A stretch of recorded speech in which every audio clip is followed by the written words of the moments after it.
This is Jackie Lukeman with the Real News Network. Last week and this, Black Twitter was a flood with funny memes that seemed to make light about how Black people aren't included in the "we're going to war with Iran" sentiment because the push for this war wasn't about Black people or what Black people wanted. But all jokes aside, are Black and Latino and Native and poor white people really sitting on the sidelines of America's military actions? Or are they more involved in them than they realize or would even like to be? Here to talk about all the ways that Black people, brown people, and poor people actually are the people most targeted by military recruiters, which puts them right in the crosshairs of military action, is Erica Kane, reading on phrase 2002 to everybody else. We are, well, Black and brown colonized people are specifically targeted because they kind of corner us, squeeze us without options. I think a report just came out that said that this was the highest recruitment year, specifically because they targeted student loan debt. What it is that the common thing that we are hearing is that Black people are not necessarily patriotic. We are just out of option. So I would attribute that to what's happening at the schools and why they're also making it.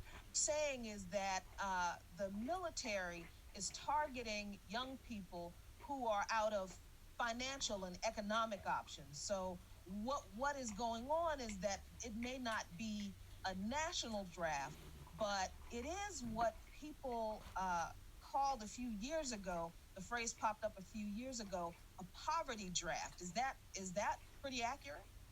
Yes, I would say that poverty, in fact, is the new draft. I think they're creating conditions, systemic and systematic conditions, that are leaving poor Black colonized people without choices. We're seeing that we're suffering from lack of health care. The military offers that. Lack of free education, the military offers that. Housing, the military offers that. So what's happening is we're kind of getting squeezed into, if you don't find yourself with the ability to go to higher education or go to college because you have been deemed not smart enough or don't have the money to get into colleges because higher education is not free, then the military is always the other option. I want to say all praises goes to Yahweh Bashim Yahushua Bashim Rakakadash. Double honors to my apostles and elders of Red Millstone who taught us this truthful rule well. Say touches to the Akamate pushing this word in all sincerity and honesty. And the brother Kwara Allah and through the spirit. It's gonna be a quick lesson based on what you just saw. It's called the YouTube channel is called the Real News Network. And the name of that skit was Poverty is the New Draft. Alright? Poverty is the new draft going into you so-called Negros, Latinos, and Native Americans, which she even said that earlier. Alright? Being cornered into joining the army. Alright? So, you Negroes, Latinos, Native Americans, the 2/3 of you, alright? Because you are the true, you do make up the 12 tribes of the nation of Israel. You are the true Israelites according to the Bible. But 2/3 of you will definitely fight in this upcoming war, this Third World War.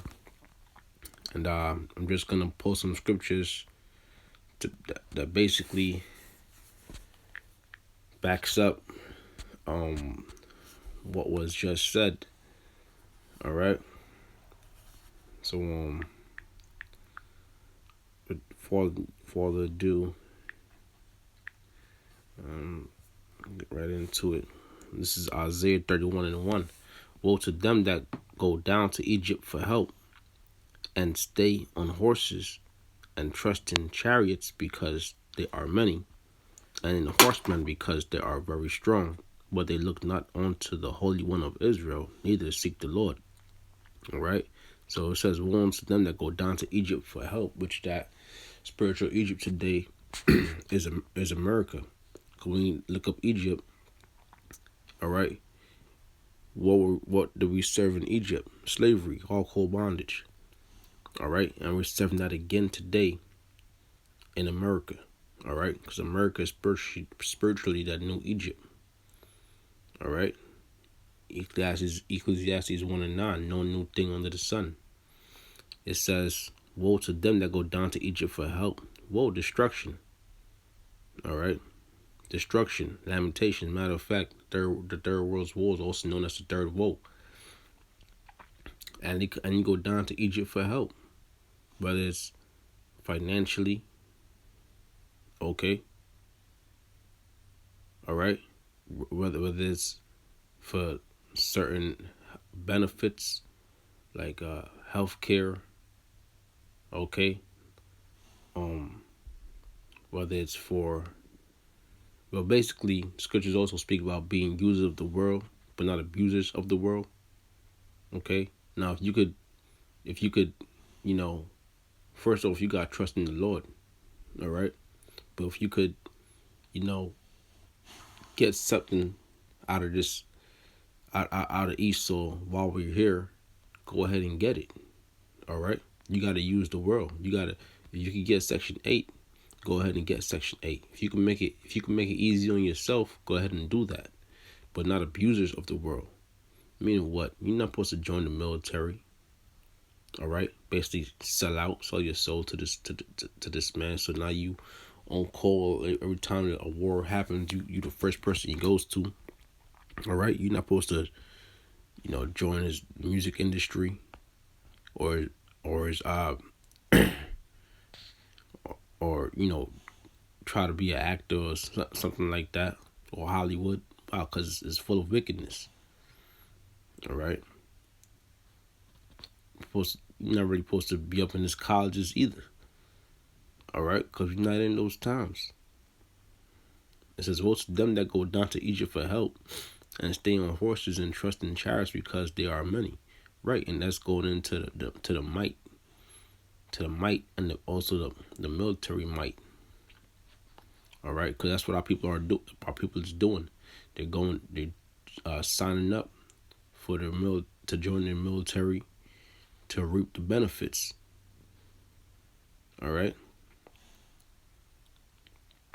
So you know 2/3 of our people, the Negros, Latinos, and Native Americans, with nothing else better to do with their lives, turn to the army as an easy way out. Turn to the military as an easy way out. Like these two women were just speaking. It says, I believe that was it on that. And then it says, "Because they are very strong, but they look not unto the Holy One of Israel, neither seek the Lord." Yeah, you going through some shit, man. You got to praise the Heavenly Father. Okay? And if the Lord is dealing with you, he's not going to punch you towards Esau. All right? Because once you open them armies, guess what's next? That RFID microchip, which is the mark of the beast. All right? Guess what's next? Fighting against Yahushua. Okay? And the Most High, the Holy One of Israel, neither seek the Lord. All right? So you ain't seeking the Most High and the Son. Okay? But you guess what? You're going to be fighting against the Most High and the Son in the upcoming Third World War. All right?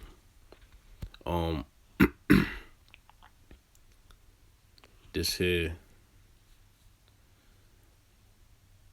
if it be hid, it says 2 Corinthians.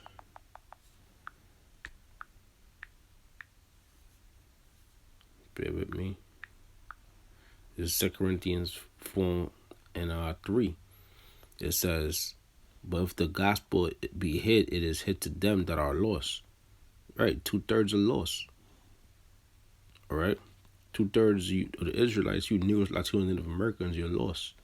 That's why you're dealing with everything else except the Bible, except, you know, which the Bible is the comforter.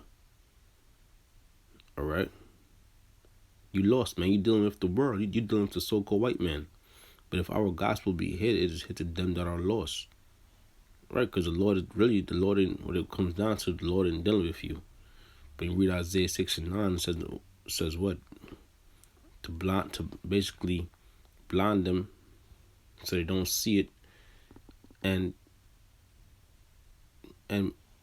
make sure that they don't hear it. Hear what? This word. Unless they be healed. Alright? So the Lord don't want nothing to do with 2/3. So if you wouldn't run for into the military, which you are, so the Spirit. Verse 4. 2 Corinthians 4, verse 4. In whom it says, in whom the God of this world has blinded the minds of them which believe not. And the God of this world, the G there is lowercase. It's not talking about the Most High, all right? Yahweh. It's talking about, the so-called white man, okay? And then the so-called white man is powered by who? The spiritual demon Satan, all right? But whom the God of this world, all right? But the so-called white man isn't yet God to the people, all right? Because listen, there's more than one God, man, all right? If you're not, the one and true God is the Most High, but then you put these people, all right? Israel will put a man, all right, will worship a man like a god. And who's that man? The so-called white man Esau, in whom the God of this world has blinded the minds of them which believe not. Yeah, you've been blinded, ultimately by the Most High and the Son, all right? But then guess who the Most High and the Son used? The so-called white man, all right? Telling you what? America's gonna prosper, okay? Telling you he is the true God according to the Bible, all right? Telling you if you join the military, you'll be well taken care of. Yeah, while you're in it, you may be taken care of. Once you come out of it, you'll be destroyed. All right? It says, in whom the God of this world has blinded the minds of them which believe not, lest the light of the glorious gospel of Yahushua, who is the image of the Most High, should shine onto them. So you're blinded from receiving the gospel. So in other words, you're blinded from being delivered. All right. It says I could jump down a little bit. It says this is 2 Corinthians 4 and 8.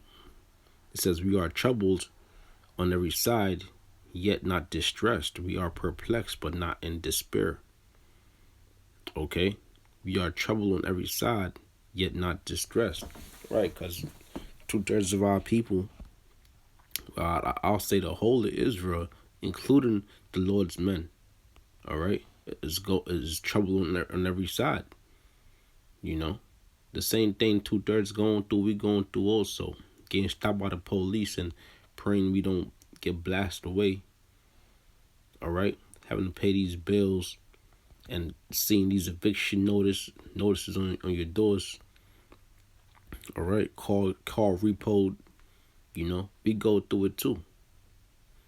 All right, but it says, we are troubled on every side, yet not distressed. See, that's the difference though between the 2/3 and the elect and the 1/3.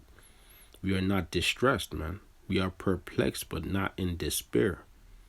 Okay, here it is. We're put in a confused state, but we still have that. We still have hope.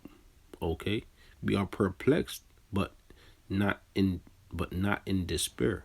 See, 2/3 are in despair. That's why they turn to the so-called white man. All right, that's why they turn to Esau, because they have no other option. All right, our hope is in the Most High and the Son, Yahweh Shem Yahushai. Okay, persecuted but not forsaken, cast down but not destroyed. All right, and how are people destroyed? Mentally.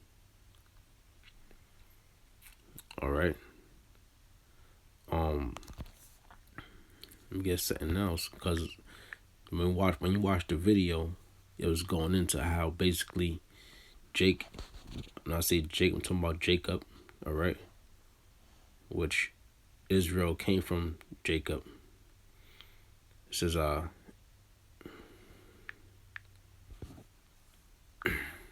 says we were cornered into join the military. Now, this is 2 Corinthians 2:11. Lest Satan should get an advantage of us, for we are not ignorant of his devices. That's right, man. We're not ignorant of this man's devices.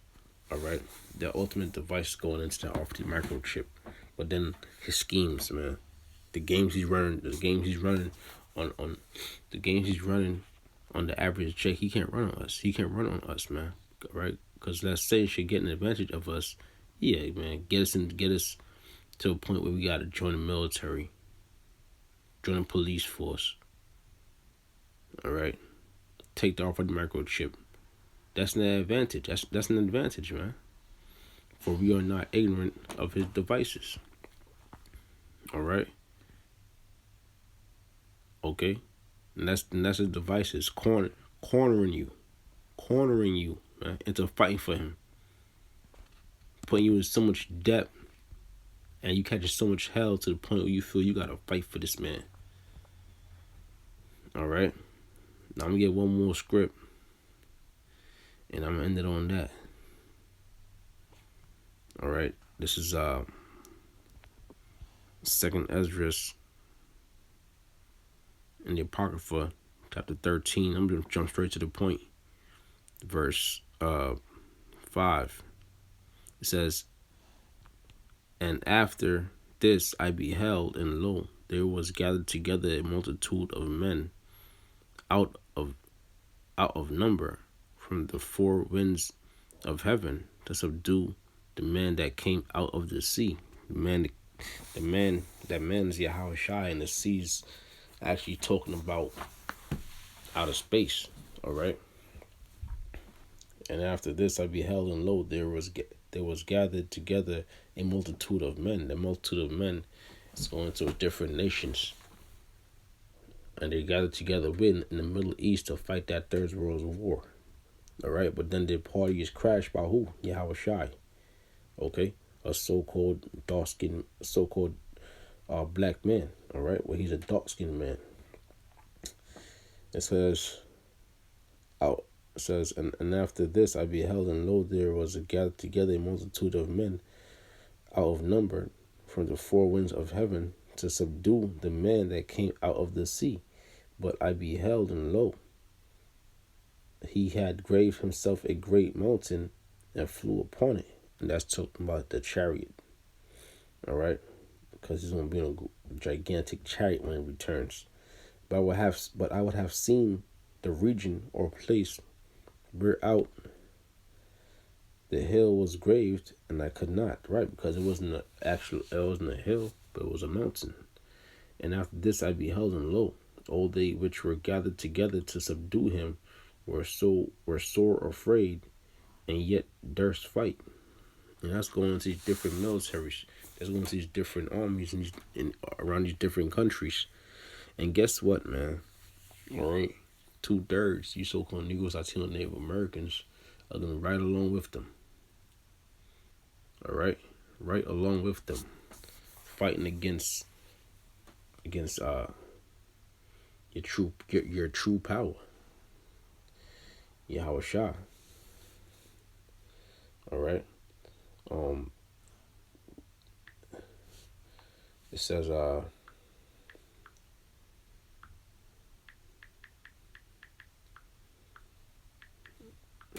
bear with me. It says 2nd Esdras 13:8. And after this I beheld, and lo, all they which were gathered together to subdue him were sore afraid, and yet durst fight. That's what you sign up for when you join the military, ultimately. And lo, as he saw the violence of the multitude that came, he neither lifted up his hand, nor held sword, nor any instrument of war, but only I saw that he sent out his mouth as it had been a blast of fire that's going into his chariots and those laser beams. And out of his lips a flaming breath, and out of his tongue he cast out sparkles and tempests, and they were all mixed together, and blast of fire and flaming breath, and the great tempest, and fell with violence upon the multitude which was prepared to fight, and burnt them up every one, so that upon a sudden of innumerable multitude nothing was upon a sudden of an innumerable multitude nothing was to be perceived, but only dust and smell of smoke. When I saw this, I was afraid. So that's that. There you go, right there, man. All right. All these nations come and fight against Yahushua in the Third World War, and he turns them all to dust. Millions, okay, millions to dust. But with one blast.